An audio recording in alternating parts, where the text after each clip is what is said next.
Live, Laugh, Larceny discusses true petty crimes that may be disturbing to some. Or could be easy listening to all you psychopaths out there. All stories are based on actual events, but details may vary. Listener discretion is not advised.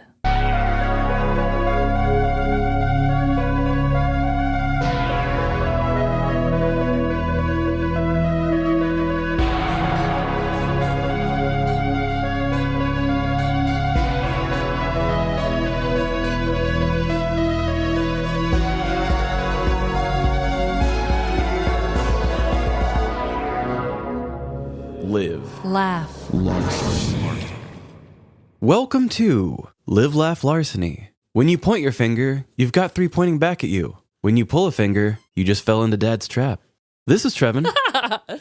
And I'm Amanda. Did your dad used to do that growing up? Oh, my dad's done it. Probably while I've not been growing up. Oh, okay. So like recently. This is something that Jordan and my oldest daughter, Lila, do to each other all the time. Oh, really? Yeah, she's like, Dad, pull my finger. She's doing dad jokes at 6 years old. I love it. Yeah, she told a couple of her jokes at your birthday. Yeah, she did. That's right. So, Trevin. Yes. Dreadful dilemma this week. So Emily and I have been working out more. We got workout benches and we're doing more lifting, and I've been loving it. I don't really want to give that too much attention because I think eventually that'll be something I'll draw more attention to later. But Emily and I had gotten in shape once before during COVID, or had been in better shape at one point before. And she doesn't really eat very much protein in her diet, really. She really will just eat bread most of the time. I love bread. And I'm like, please just have a little bit of protein in some sort of way. I'm not saying it has to be meat. I'm not being real picky about it. I'm like, even if it's just a supplement of something, or just eat this. So there was at one point when we were in our COVID bodies that she was having protein shakes more. And I think that it really helped her a lot. Yeah. And now that we're working out and lifting weights together, she hasn't found that way back to having protein again. And I'm like, oh, well, she's like, my muscles are so sore. And I'm like, oh, please, like, have some protein. Yeah. Her argument was, I don't want to drink a drink that's too milky. I'm like, okay, I get it. So they have clear proteins. They're kind of like juice. Oh, okay. I've never seen that kind. Oh, they're good. They're good. Our stomachs don't really work with whey too well, so we go with vegan protein now. Okay. They didn't really make vegan clear ones. So I'm like, shit, I'm back out on that. But I found some. I found like the only vegan clear you can find. And I thought, that's great. And I said, do you like green apple? And she said, I love green apple things. Oh. And I knew that she loved cherry. So I got one cherry and one green apple. Spent like $40, got them. And I was like, here we go. We finally broke it. Yeah. I tried it. And that tastes like straight up grass water. Terrible. No. Oh my God, so bad. It's nothing against the company. I just think you can't really probably do it yet. It's probably a new thing. Yeah. But I was so disappointed because I just thought, I cracked the code. I'm finally going to find a way where she's going to say yes. And then it tastes like ass. And it tastes like ass. And you want to know the real asshole of it all? What? I was like, oh, why don't we try things that are unflavored protein? So she's trying unflavored collagen right now. Okay. And I said, you can mix it with any juice you want. It's unflavored and you can take care of your protein needs. Did she put it in milk? She put it in chocolate milk. I was hoping you were going to say that. Like what? She's like, no, all these other options are too milky. It needs to go directly into the milk. I was like, then why didn't we just stick with the other ones that made a protein milkshake? That is actually pretty damn funny. I'm not even gonna lie. Oh my God. I hope that she can find a way to get her protein in because, gosh dang it, she needs it. Don't we all? She needs it for those gains. She's really putting a lot of work in. Aw, good for you guys. You guys are so fit.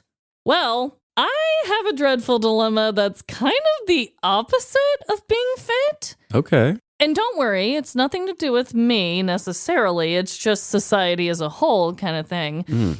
So we haven't done this in a while where you or I find a very bizarro product while scrolling online and then we have to vent about it. But today's the day and it's going to happen again. Fun. I'm going to show you a screenshot of an ad that I saw on Instagram. And I just want you to take a look at this real quick, Trevin. Okay, it looks like a little couch that the girl sat through the bottom of it and her legs are sticking out. but you're actually using what would be the couch cushion as almost like a little table. Yes, that's a really good description. It looks like a woman has plummeted into a personal pan-sized couch. Then it has like an extra little foam thing to hold her phone, which she already has one phone in her hand. Oh, and yeah. she has another phone in there. Oh, I thought that was like TV remote or something. Maybe, but they both look like phones. Well, I'm not that close to it. Yeah, you're probably right. And there's a coffee in the cup holder. It's giving Alice in Wonderland vibes. I'm going to post this on our Instagram, but basically, when I saw it, it caught me off guard, okay? It caught me off total guard, totally by surprise. Total guard. Basically, the reason why it really stopped me in my tracks was like, is this where we've come to as a society? Okay.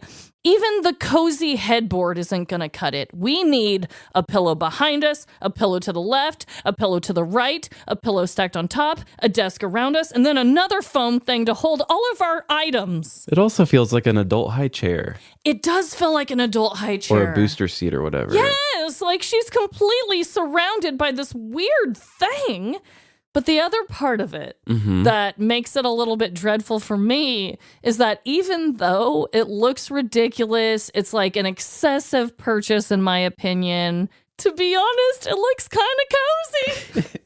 I totally get that. There's some of these things that look so stupid, but they are kind of cool. Like, I know. Emily has these... I'm not knocking Crocs, okay? I don't hate Crocs. Yeah. But she has these UFOs. UFOs is the brand, I think. They're like the same crocky kind of fabric, but they're like sandals. Like this? Kind of like that. Kind of. I just got these at Target. And I'm like, well, maybe I need some little crocky sandals. Yes. Ones I've been wearing when I go to beach vacations, they've been cutting into the side of my feet. Oh, hell no. It's like, should I get some crocky sandals for Nashville? Yes, you probably need them. Oh, yeah. We're recording before CrimeCon, so we don't know anything. And Yes.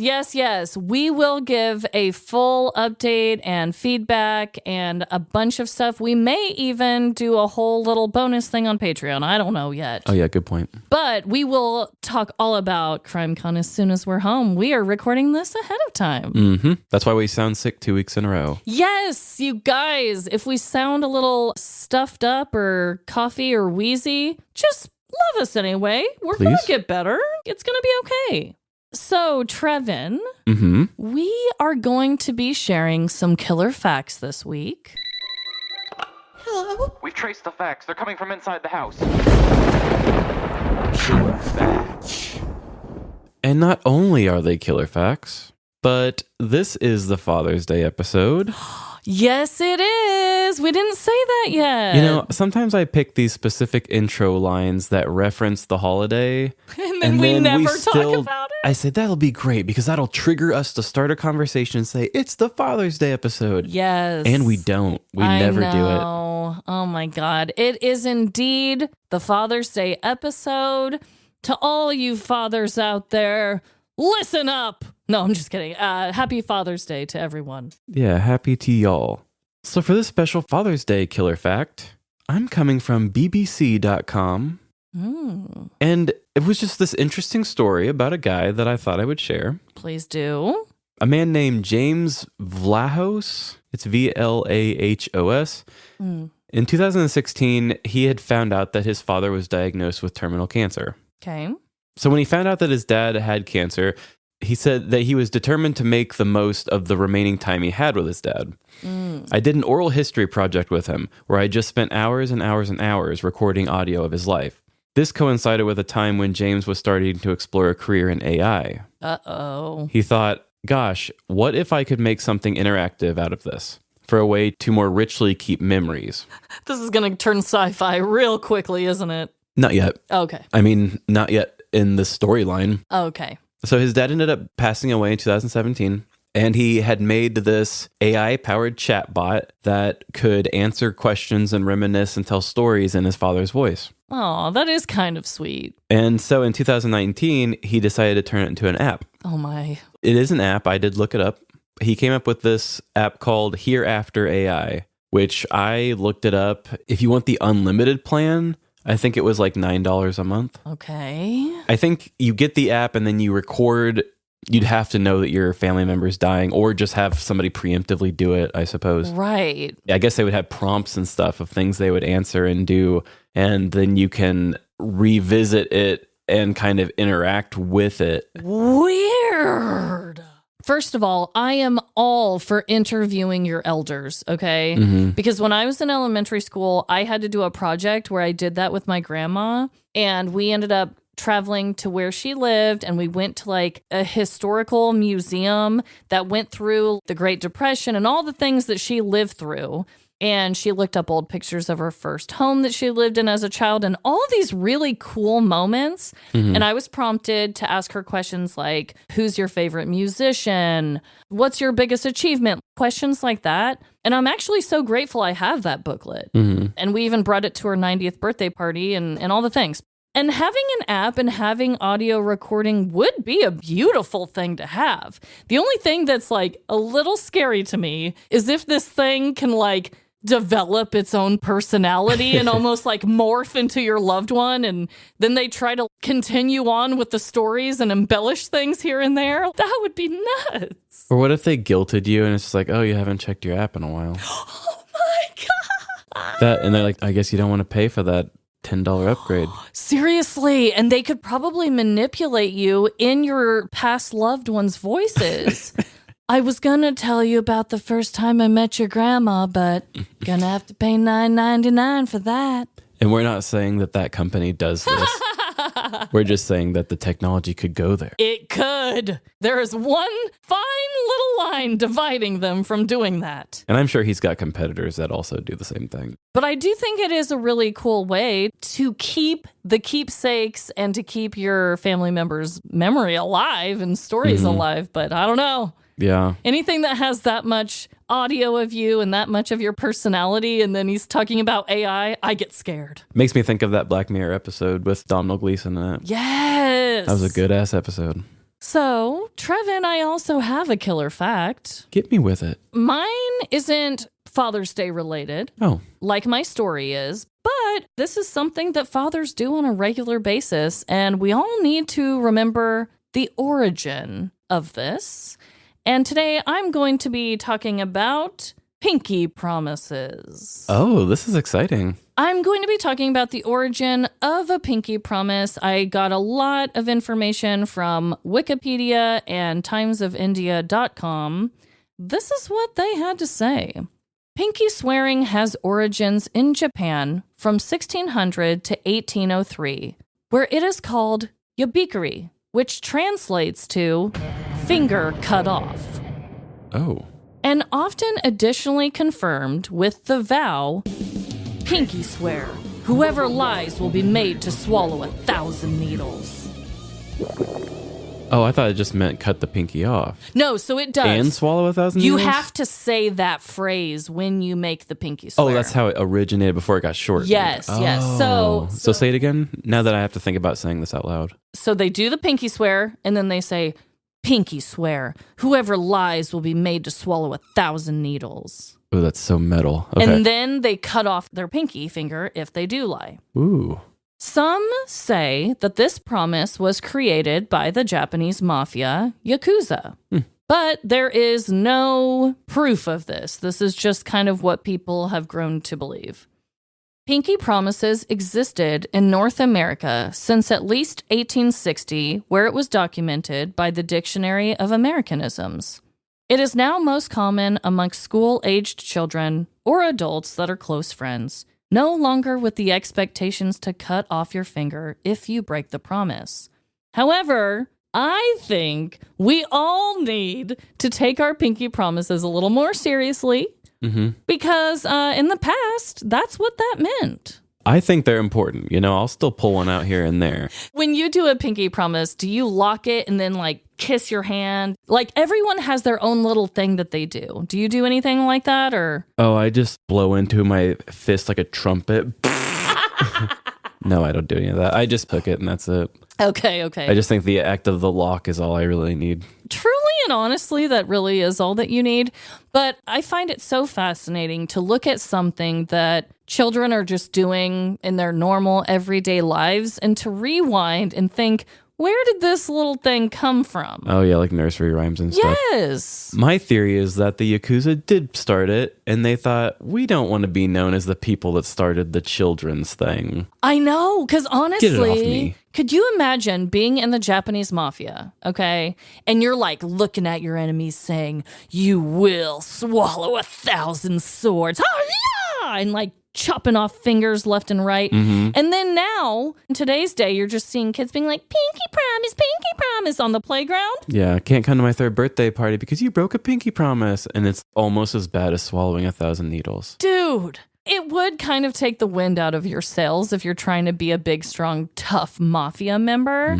So I can get why they're not taking full credit. But I did think that the origin story was fascinating. And when you think of it and you say pinky promise or pinky swear or whatever you say, I guess I always wondered, why are we doing this with our pinkies? And now I know why. It's a cool background to it, though. Did you always think that? Were you always like, oh, this is from an origin where people cut off pinkies when they lie? Or did you ever think about that at all? Was that just me? No, I don't think I ever thought of getting the pinky cut off. I just thought it was like, you're an asshole who should die.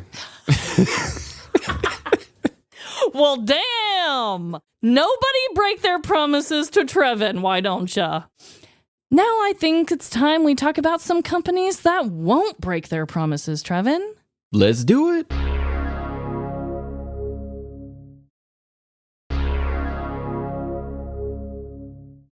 And we are back Hello. for the Day of the Daddies. We brought it here for you. It's Father's Day. And it's my week to go first. Okay, you cat daddy you. This story is from the news. Okay. This is going to have a lot of participation from you. Ooh, I love that. Do I get a participation trophy? We need to get you one. I'd love If it. the listeners could get a participation trophy for Amanda, that would be really nice. Oh my God, please. Please do. She's going to knock it out of the park because I've given her many opportunities. It's going to be a little bit different on how I normally do stories, but I think it's going to work out fine with the way I edit it. But it's going to be fun. Okay. So get ready, people, because today we doing it for the daddies. And here we go. Fathers are a unique beast to tackle in a story. While covering mothers often invokes themes of love, nurturing, and life creation, the traditional role of a dad in a family is one that encompasses a lot of gray areas. If you were raised in a more traditional home, like I was, you may see your dad as the provider, the patriarch of the family who leaves the home to do, well, God knows what, only to return claiming they put a roof over your head. I leave this description incredibly vague because most similarities stop there. Throughout my adult years, I've done a lot of deep thinking about fathers.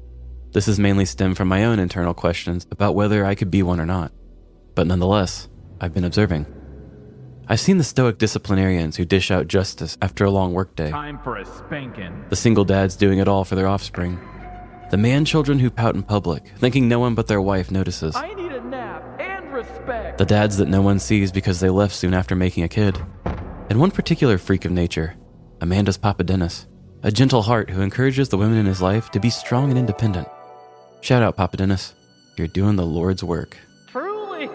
They say that with the invention of the gun, mankind became disconnected from the act of killing. Closing your eyes and squeezing a trigger makes it easier to dispatch someone than, say, engaging in hand-to-hand combat or a lightsaber duel. Pulling a trigger feels less purposeful with less follow-through. The decision can be a split-second twitch of a muscle instead of a fully committed motion. I feel the same way about fathering. A man can hoist the barrel of his 3-inch weapon, take aim, and do his part in creating a life. All within the short time frame of a YouTube commercial you can't skip. While a mother has to watch her body slowly morph and struggle, a constant reminder of the life she's bringing into this world, it's up to the man's maturity level, sense of responsibility, and selflessness to really step up and be the father that a child needs, without the physical cue. I believe that role is accepted from varying degrees between men. To match the complicated feelings I have about fathering, I'm going to share with you all a tale as intricate as the emotions it evokes. A story about the lengths a man will go to spend time with his son, drawing inspiration from the depths of my mind and articles sourced from Fox 8 Ohio. I present to you Daddy's Devotion. There is nothing more frightening than a man's silent rage, or so Adam's kitchen would say if these walls could talk. Since dropping his kids off at school, this is where he had sat, consumed by frustration and contemplating his next move. He gulped down the last cold swig of his 5th cup of coffee, feeling his pulse quicken with each caffeine-fueled beat. It was a powerful rhythm, audibly heard through the quiet space. As his heart raced, Adam couldn't shake the angry feelings that had simmered since the night before. How the joys of parenthood had been unjustly snatched away by a greedy school board. He hadn't felt emotions this intense since the day his ex-wife served him divorce papers. He's just a kid, Adam screamed into the quiet room, his frustration boiling over as he recalled the incident that ignited his fury. The night before, he had been fraught with high expectations. Adam had been feeling a bit of a disconnect with his 4th grade son, Dave, and this random-ass Tuesday night of custody was supposed to mend their rift. After reading in a parenting magazine that kids want to be involved in their parents' interests, Adam took the advice at heart, planning an entire evening of all of his favorite things. Dad rock albums from the drive home, a Bruce Lee movie marathon later on, and for dinner, Adam was going to share his favorite food, liver and onions. There was no way Adam would come off as a stranger after this night, but when he picked his son up from school with his divorced dad rock playlist blaring, the response he received was not what he expected. "Hey, sport, I hope you're ready for a really fun night. I've planned an evening of all my favorite things so we can have fun, and you can get to know me better." So, we're not just gonna eat microwave dinners and watch kung fu movies all night like we usually do? "No, silly. This is our night together. We're going to cook liver and onions while having a Bruce Lee marathon." Dave sat in quiet reflection, deducing that his father's favorite microwave meal is liver and onions, and that Bruce Lee movies are kung fu movies. Sorry, Dad. That sure sounds like fun, but I've got homework to do. You're going to have that night without me. The disappointment snapped Adam back to his kitchen. He could still smell the scent of liver and onions coming from the microwave. Sure, it was delicious, and his marathon of movies all containing the word dragon was a gas. But now in hindsight, Adam realized that he did not get closer with his son. "I'm a really fun guy, and my son is missing out on getting to know me. There's a crisis in American homes, and it all starts with homework." Adam picked up his phone and began to type in the number for Dave's school, Kramer Elementary. As the phone rang, he psyched himself up for what would undoubtedly be a fierce confrontation. This bullshit stops here. I'm about to light these people up. Kramer Elementary, this is Shelly. "I need to talk to the principal." Sorry, Principal Mers is unavailable today. Can I take a message? "You tell that principal to tell all the teachers in that school that I'm a concerned parent and your school is giving too much homework." Oh dear, let me transfer you to his voicemail. Adam quickly found himself connected to the voicemail of Principal Jason Mers, where he left a stern message demanding justice for his son's evening. Upon hanging up, he felt a little better, but it didn't change the fact that nothing had changed. He lit up a daytime doobie, hoping to calm his nerves, but between the smoke rings of OG Kush was undertones of madness. "One voicemail can't change the world," Adam said to himself. "I'm a persistent man, and I don't take no for an answer." Kramer Elementary. Hi, this is Patty Barbasol. I was wondering if I could talk to my friend, Principal Mers. We have caller ID, Mr. Sizemore. I know you're not Patty Barbasol. "Damn it. Will you listen here and you listen good? You're going to put me on with the principal right now. This is a matter of honor and my legacy. So do it, you coward." He's not here, Mr. Sizemore. I will pass your message along. Please stop calling. As soon as the secretary hung up, the phone rang again. Hello? You're a skunk ape woman and I don't like you. The telephone terror continued at the elementary school as Adam continuously called. Every secretary was cursed, called names, and bossed around until a school resource officer finally took the receiver in his own hands. Hello? "Oh, somebody new. Is this Principal Mers? I've got a stink to raise with you." No, I'm a resource officer for the elementary school. We've received your complaint about the homework, and we'll be looking into it. May I remind you that this is a kindergarten through 5th grade school, and we aren't known to give a lot of homework at this grade level. "Don't try to talk down on me, you pompous bitch. I know my rights, and my son has the right to have less homework." Sir, I will not allow you to speak to me like this. Well, I'm not gonna let you speak to me like the way you be speaking to me. Sir, are you drunk? No, I'm high. Don't change the subject. Listen, if you call back, I will have no choice but to file a telecommunications harassment charge. I'm hanging up now. Good day, sir. Damn it! Adam smiled to himself while keeping his phone on the charger. Each time he had to reconnect with the elementary school, he knew he was that much closer to a better world for him, his son, and all the families affected by Kramer Elementary. Hanging up from another angry call, Adam was interrupted by a knock at the door. Quietly moving about the house, he inconspicuously peeked out a front window to see 2 cops. Ah, hands of the state, here to stop me from my crusade. I won't forget this, he said to himself, lowering the volume on his phone before dialing the school again. The phone calls continued, with more names called, just at a lower volume. It's me again, dickhead. The secretaries, the resource officer, and anyone else who dared answer the phone would be berated by Adam, even with a police presence so closely nearby. With the quieter phone calls leaving Adam undetected, the police eventually left, assuming that he wasn't home. Let's get lunch. Unjustifiably viewing their exit as a sign of retreat, Adam jumped up with a renewed confidence. Turning the volume back up on his phone, he dialed again, proclaiming victory for his child's cause. Run away, little piggies. You all are no match for the fast fingers of single father Adam Sizemore. With my fully charged smartphone and my diabolical dialing, I've defeated not only the Kramer Elementary, but the entire Oxford, Ohio Police Department at large. Now it's time to deal my final blow. This is Principal Mers. The Principal Mers that I've been trying to reach all day? Yes, Mr. Sizemore. I heard there's a matter of homework you're wanting to discuss. Adam took a dumbfounded pause, attempting to recollect his thoughts. The plan was just to blast a super loud fart noise into the phone before hanging up. A suitable kill shot for a victory this valiant. However, he didn't expect to actually speak with Principal Mers after the chaos he caused in the office staff. With this once-in-a-lifetime chance at his feet, Adam remembered all of the points he wanted to make, taking a deep breath before communicating his problems. How the fuck are you going to ruin the relationship between me and my child? I only have a limited amount of time with my kids, and you think you can make it about his education? My son missed out on an encore presentation of Fisting the Dragon, my favorite Bruce Lee movie. This is the kind of stuff he needs to see to become a man in today's society. You've effectively erased my legacy with this. Now instead of remembering how good of a man I am after I'm gone, my son's only going to know some woke shit like the Bill of Rights. You make me sick, you butt-licking pee-pee head. I hope when people look at you, they see the real you that you are. Not some dude in a suit, but a spineless, pathetic little dickhead who eats cereal with his anus. Pulling the phone away from his ear, Principal Mers listened to the confusing insults being hurled his way. He began thinking about what kind of spicy retort he could send back, but instead of launching into a Kendrick Lamar-esque diss track, the principal did the grown-up thing and hung up. Adam was at a loss for words. On one hand, the principal proved to be just as much of a coward as he thought. However, on the other, that wasn't a very satisfying conclusion to the long day he just had. Looking up at the clock, he realized just how much time he had wasted. 3 o'clock? He shouted to his empty kitchen. The school day was done and Dave needed to be picked up. Soon there would be no secretaries left to answer the phone anyway.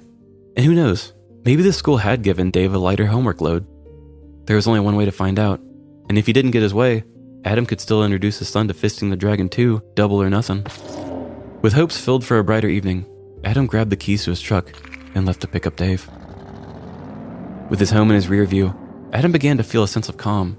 The possibility that his call could make a difference did bring him peace, while the vibrations of his V8 engine massaged his hindquarters. No matter how the day's events unfold, this evening was for working on his relationship with his son.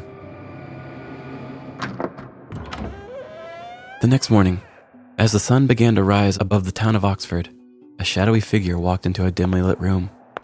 Illuminating the office with a flick of a light switch, the man looked upon his many filing cabinets and desks cluttered with papers. He lifted one manila folder that happened to fall off the pile, revealing the name tag, Police Chief Boss.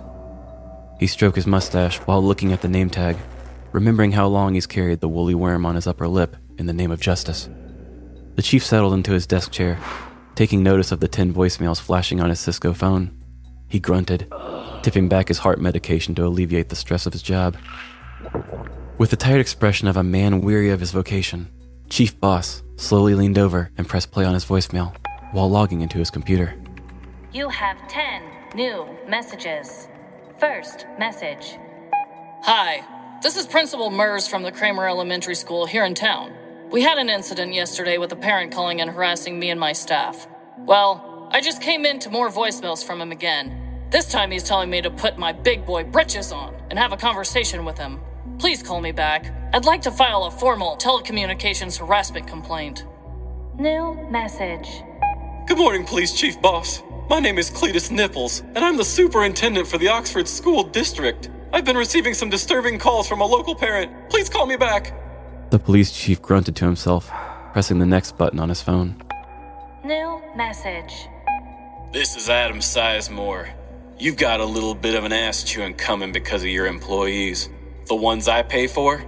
So if you could call me back, my number is 696996. Chief Boss reached towards his phone once more, this time disconnecting from his voicemail entirely. One day off work, and it seems his quiet town was hit by a criminal who uses his phone as a weapon. The villainous presence was so strong that he momentarily lost awareness of the looming danger in his own precinct. Chief Boss, I need your help. What is it, Marty? There's a man who won't stop calling and making fun of me.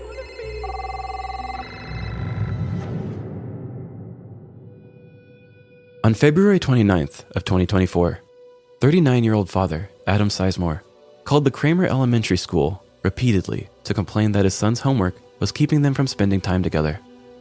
During these conversations, Mr. Sizemore cursed at secretaries while making demands. He even reached a resource officer whom he called a bitch while admitting to being high during the call. Officers paid a visit to Sizemore's home and stated that no one appeared to be home. However, upon returning to the school, they found that the calls never stopped.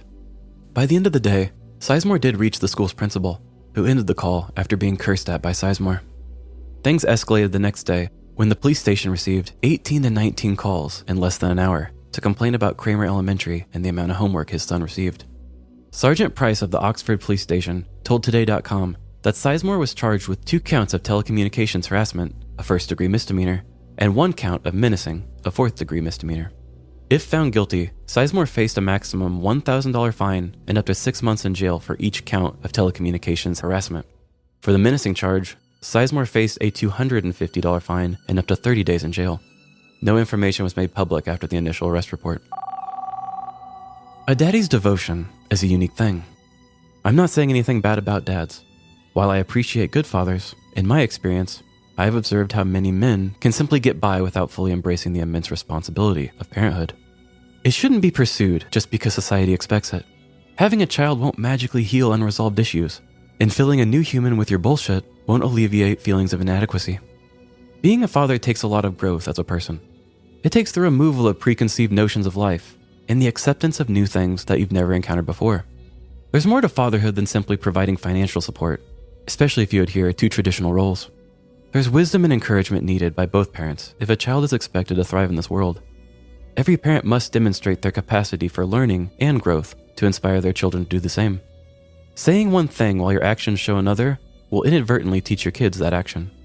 So to the dads out there who are stepping up and giving your children the room and freedom to grow without bringing your own baggage into it, thank you. Thank you for showing that you don't need to literally carry the weight of a baby in your gut just to understand the weight of the decision you made when you decided not to pull out. Thank you for teaching strength and compassion, no matter what gender your child came out as. To those who stuck around in more ways than just being there physically, thank you. There are many different family dynamics in which a kid can be raised, but you make it much easier when you are there. Wow. What a menace to society that man is. Yes, and I will say I made up most of what he said in these calls, except I do know that he called the dude a bitch. And admitted to being high? Admitted to being high. And also, that was word for word his voicemail there at the cop. Oh, okay. So that was actually his words. And there was a quote where he left a voicemail for the principal the next day saying, I hope you're going to put your big boy britches on and talk like a big boy with me today or something like that. Oh my God, the disrespect. I will also say, I'm not just being random about this type of person or personality. There was body cam footage of him being arrested. Oh, God. Which he didn't put up too much of a fight. He was just like, where's the one I was trying to talk to? And they're like, get in the car, sir, and we'll take you to the person you were trying to talk to. And they were, just putting the handcuffs on him and putting him in. But you could just tell he was probably that kind of guy. And also, is this our first crime that we've ever talked about where they were charged with menacing? Menacing did seem new to me, yeah. Maybe there has been one in the past. That's not a repeat charge that we see all the time. Yeah, that is probably state specific. I love those. I love the little wording changes that they do. But he is a menace. That's the perfect charge for someone like him. Really, what got him in the headlines was the fact that he called the police station 18 to 19 times in less than an hour. Oh, my God. So really, the crime that I focused on wasn't even the one that got him the attention. Right. But he just never stopped. It kind of made me think of that Baby Reindeer show with all the phone ringing and stuff. Oh, my God. That show still got me triggered with phone calls. Yes. But yeah, when I thought about this story, it's just like this dude just kept ringing and ringing and ringing. And you can just tell by his personality, he probably thinks of himself as a pretty tough guy. And it's like, what are you doing just dialing a phone over and over again, Karen? Yes. And like just being a parent who has a kid in an elementary school, all the people in the office are so sweet at her school. And I'm just picturing them having to deal with this kind of bullshit. Yeah. They are not getting paid for this. They're not getting appreciated. This is the worst kind of person to me. He's definitely the kind of guy that you would expect to see screaming in a school board meeting. Yeah.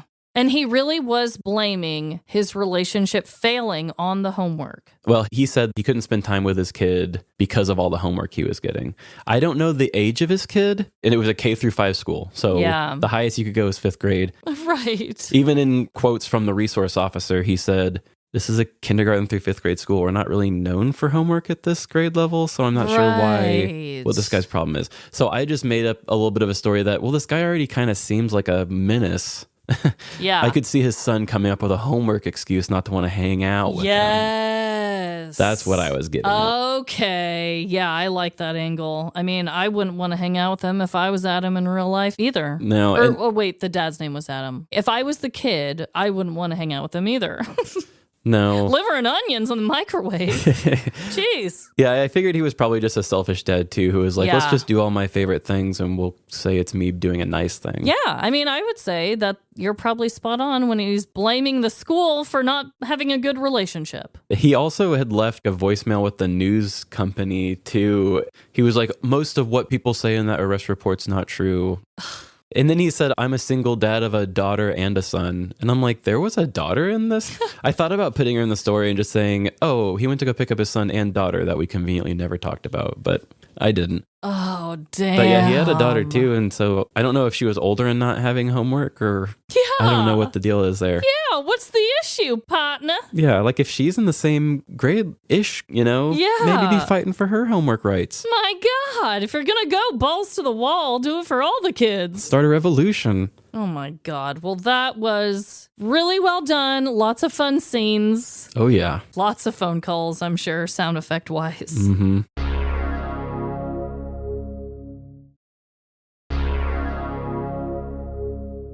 So I also have a story, and it is a Father's Day story for this week. This is one that, like I told you earlier, I've been holding on to for, I think it's been, at least a few months. I think maybe more. It was barely mentioned in a few of those dumb criminal articles where they have like a tiny little snippet and it's like multiple dumb criminals. That's where I originally saw it months ago. And when digging back into it, I realized that's all I really had online. However, there was a local newspaper, and I found the original newspaper clipping on a newspaper site and was able to read the original article, see the picture they put in the paper and everything. So it had everything I needed, luckily. Whoa. But and who said print is dead? You know? Exactly. This comes in use for so many of us journalists out there covering the hard-hitting crimes. So here we go. There are many life lessons that can be passed down from father to child. Some teach their children how to drive a stick shift or show them the secret family recipe. A little UV blue for flavor. While others only show their young how to run away and never come back. I'm off to join the circus. There are a variety of father figure types in the world. You've got everything from pops and sirs to baby daddies and zaddies, each bringing their own flair to fatherhood. No matter what kind of dad they are, it's their life lessons that will last generations. So what happens when a father messes up on his quest for perfect parenting? What happens when a dad turns bad?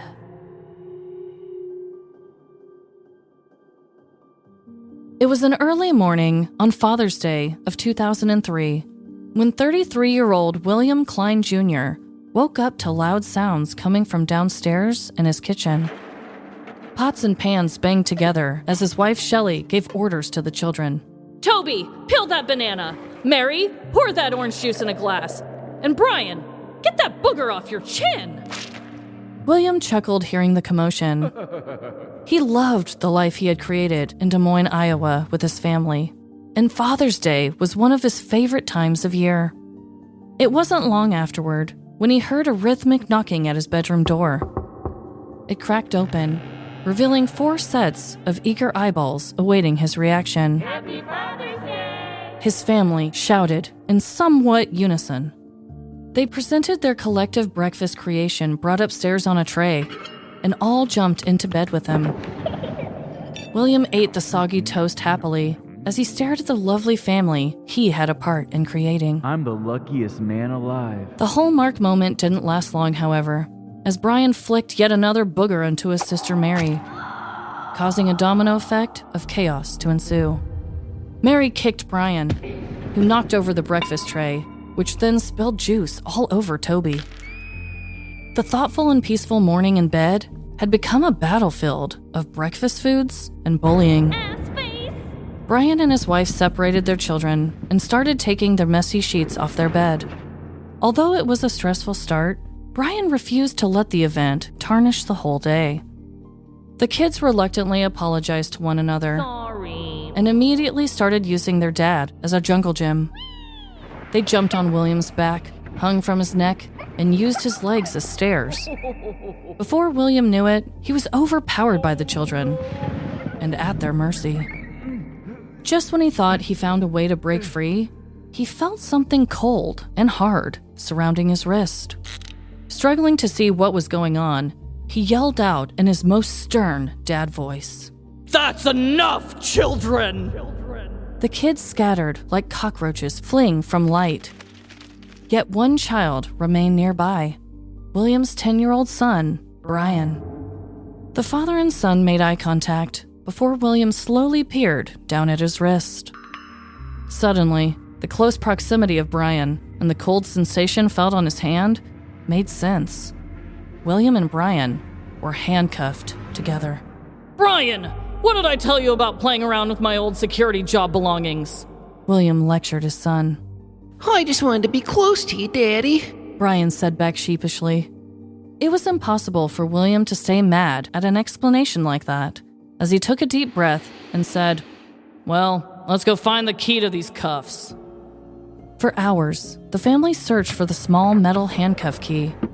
Yet for hours, they had no luck in finding it. Together, William and Brian navigated eating, walking, and even peeing as a conjoined pair. As the day went on, William's patience with the matter dwindled. Plus, he knew at this rate, there would be zero chance he could convince his wife into any type of intimacy that day, with their 10-year-old lingering nearby. As awkward as it was, he knew it was time to get the authorities involved. William dialed up his local non-emergency number, with Brian eavesdropping beside him. Des Moines PD. How may I direct your call? Well, you see, my son was playing around earlier today and happened to handcuff us together in the process.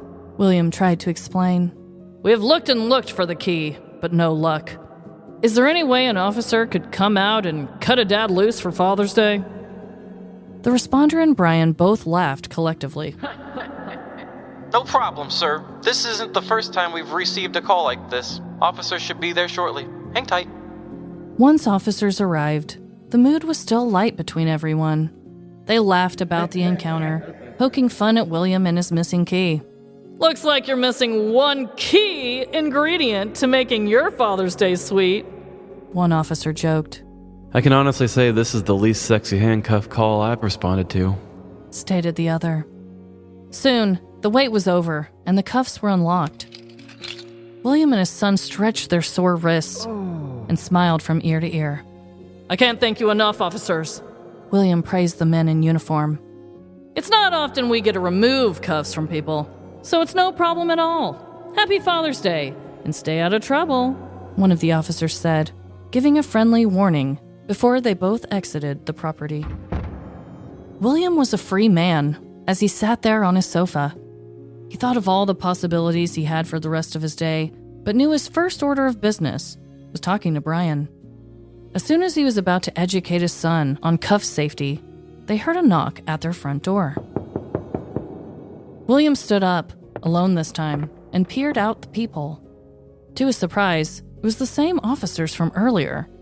Thinking that maybe they had forgotten something this time, William quickly opened up the door with an ornery grin. Forget something, officers? It's okay. We've all been there, William said sarcastically. Yet the officers weren't laughing at his comeback. Quite the opposite. The more serious policeman spoke up. Unfortunately, we ran your information before leaving your property. It looks like you have a few warrants out for your arrest, and you will need to come with us. William hung his head with the realization he was far from freedom. He placed his hands behind his back, and this time was cuffed with both hands.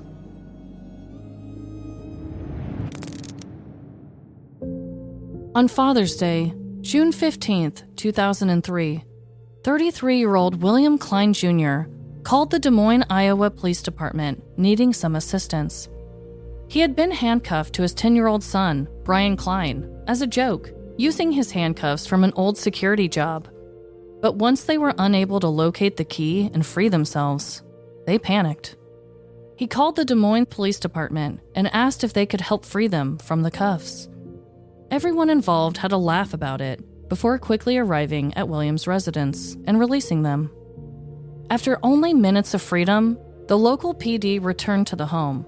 William Klein Jr. was told that he had a couple outstanding warrants for minor misdemeanor charges of criminal mischief and theft.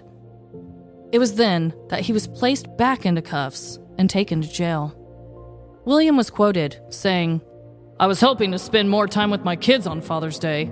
I ended up spending the last part of it with 13 other guys in the city jail. I winked at Brian when they took me, saying, when I get out of jail, you better hide. When I got home, I gave him a kiss right away to let him know there were no hard feelings. It was kind of ironic, but also a little embarrassing. Everyone was professional about it. The cops were just doing their job. As for where the key to his handcuffs were, he was also quoted, saying, the key is upstairs somewhere. I don't know where. William was later released Monday after posting bond, and no other information was provided. Lessons from our fathers, good or bad, will last a lifetime. It's important for all you daddies, baddies, or zaddies to really understand what your words and actions unlock for the youth. This Father's Day, I hope everyone can celebrate the daddy in their life without anyone needing to be handcuffed. Well, that was just wholesome. Was it? Well, the twist, I didn't expect the warrant to pop up. I thought, oh, this is just kind of sweet, and they were handcuffed together, but then you still kind of ended it with it not being the worst thing because he got back out. It wasn't like that's true. He was in the slammer for a long time. That's true. There could be way worse. I just thought the irony of it all, that he called the police to get him out of cuffs just to have them placed right back on him, was almost too poetic for me to even write. No, I agree. That's perfect. And I'm so glad that it's very different from the one I told. Yes. As far as like the scenes and just continuously calling. Because sometimes we have stories that revolve around phone calls. Yes. I was afraid we were both going to do it. So I'm glad they feel very different. Mine's just going to have a lot of clinking sound effects. Yeah. But I will say this. in the newspaper clipping that I got most of this, and all of that quote is where I got that. His quotes were kind of like peppered in throughout the article, and I just kind of combined them into one quote. The only two names that were given were William and Brian, but he did mention having other children in the article because he did say the quote, I was hoping to get more time with my kids on Father's Day. Instead, I was in the jail. So I don't know how many kids. I don't know if he was a single dad or if he had a wife at home. I just assumed someone had to stay home with the other kids, right? Right, yeah. So I completely fabricated the rest of his family. But 10-year-old Brian was literally handcuffed to his dad. So those two are the only characters I have their official names. And so did the son actually handcuff himself? Yes. So you do know he did that? Okay. Yes. It was stated that he explained like, hey, my son handcuffed himself to me, kind of like as a joke, please help us. And everyone was like, ha, ha, ha, ha. And then as soon as they left, his warrants must have popped right up, I guess. Wow. I imagine he knew he had them. I hope. I guess I'm trying to think of it both ways, but if you knew that you had the warrants, think of how exciting that would be. Right. Just like, oh, how funny would this be if they just let me go? Right.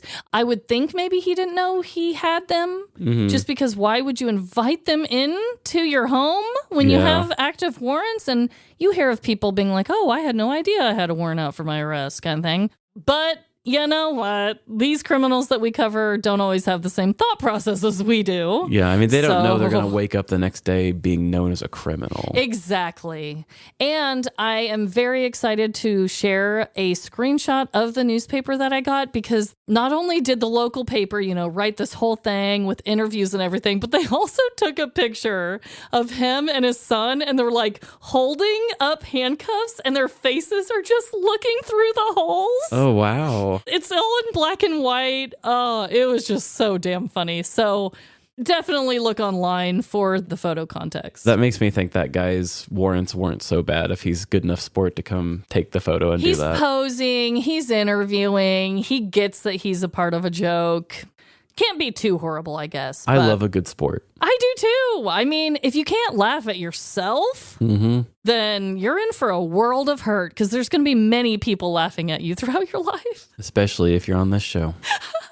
Oh, connections. Connections. Both of our stories, our boys were about the same age, probably. That's true. But father-son relationships, both of them had two officers approach the scene. Both the dads complained about not being able to spend as much time with their kid. That's true. But I have a dark horse connection. What? The Shelly connection. That's true. I had a secretary, Shelly, and you had a Shelly. What in the hell? Yeah. Okay, we're synced back up on our cycles now, Trevin. I'm fully convinced. So it's a day for daddies, but... it's also a day for Shelly. The Shelly reigns supreme, okay? Yes. Shout out to all the Shelly listeners out there. And the zaddies. Well, I just hope that everyone out there is having the best week, including the dads out there. And just remember, no matter the crime, big or small, in the end, we're all doomed. Doomed to daddy. Bye. See ya. To all you angry daddies out there, put down the phone and get on our Patreon. Follow us on Patreon, Live, Laugh, Larceny Podcast for ad-free episodes and bonus content. And use the same email you used to set up that chatbot for your relative and follow us on social media. Instagram, TikTok, Facebook, or Threads. Live, Laugh, Larceny. And you may not have ingested enough protein, but I guarantee you have a petty crime story. Send us yours at livelaughlarceny@gmail.com. And by making it this far, you have given me an audible pinky promise that you will give us 5 stars, whether it be Spotify, Good Pods, or Apple.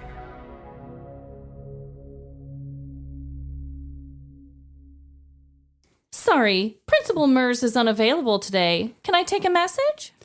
You tell that president. Oh. Let me transfer you to his voicemail. Adam quickly found himself connected to the voicemail of President. It's Principal.